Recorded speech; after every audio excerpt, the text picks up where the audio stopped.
Hi guys, and welcome back to Wellness Wednesday. I'm Lindsay from Thrive Yoga and Wellness, and this week I'm going to talk about how you might identify and address an imbalance in Vata Dosha.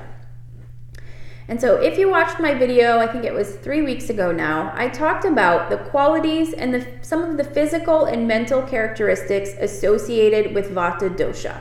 And so if you haven't seen that video, it might be useful to go back, check that one out, and then come back here for this info because that info is useful here.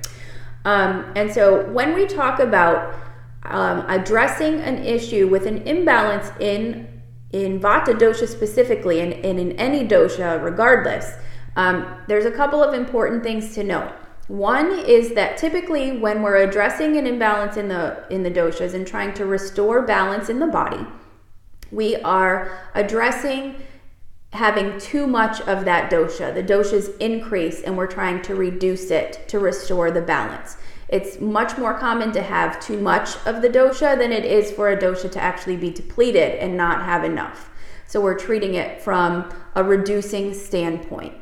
The other thing is that even if you watch the video about Vata Dosha and the characteristics of that and the qualities and didn't necessarily identify with having a lot of those present in your body, Vata Dosha is actually the dosha that for anybody is most easily pushed out of balance in the body because it is the subtlest of the doshas. It's made of air and space, so it's not very dense, and so it gets pushed out of balance much more easily than, say, Kapha dosha, which is very dense, earthy, and heavy. The other thing is that culturally, a lot of the things that we do on a daily basis and in our lives just naturally tend to lend themselves to creating imbalance in our Vata dosha. So even if you don't necessarily identify as somebody who has a lot of dosha present within your body, this is important information for you to have regardless. So some early signs of imbalance in Vata dosha, some things that you might identify are things like having anxiety or racing thoughts, or even like an inability to put thoughts together or complete tasks. You might start to have insomnia where you can't fall asleep at night, or you fall asleep and wake up frequently, or wake up and can't go back to sleep. You might start to have some issues digestively.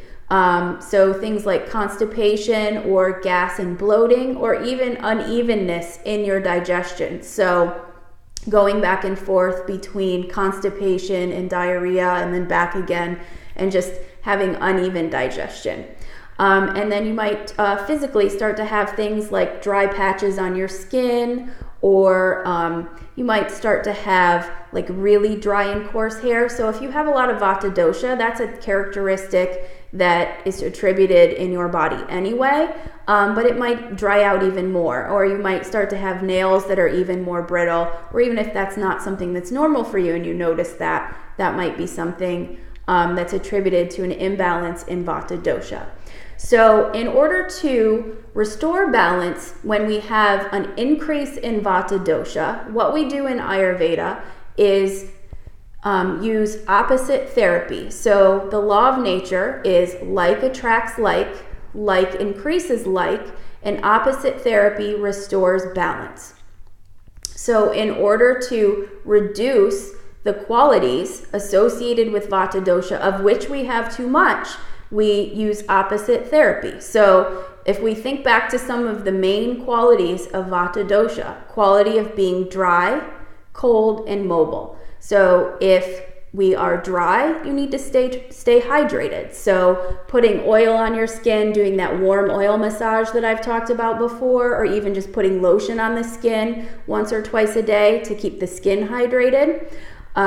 Make sure you drink lots of water. Start out your day with that warm lemon water that I've mentioned in the past, and drink plenty of water throughout the day. If you have the quality of being cold, so you feel cold frequently, you want to make sure to stay warm. So dress appropriately for the winter, or for the weather, especially in winter. And even if you live in a warmer climate, I'm here in Florida. The temperature was 80 something degrees today, and I'm still wearing a sweater to stay warm. And then the quality of being mobile. So if you remember, Vata dosha is responsible for all movement in the body.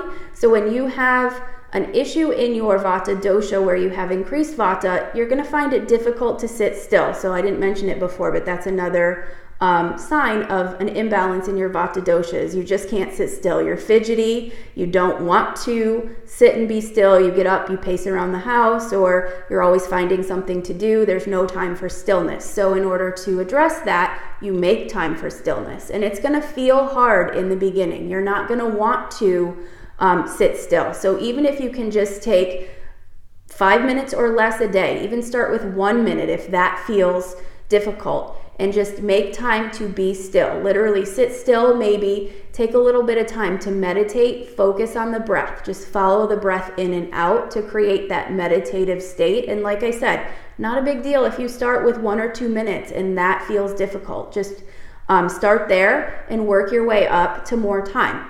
One last thing too is to make time to create routine in your day. So Vata dosha people or people with Vata dosha imbalance really hate routine. They like a lot of variability in their day and in their schedule.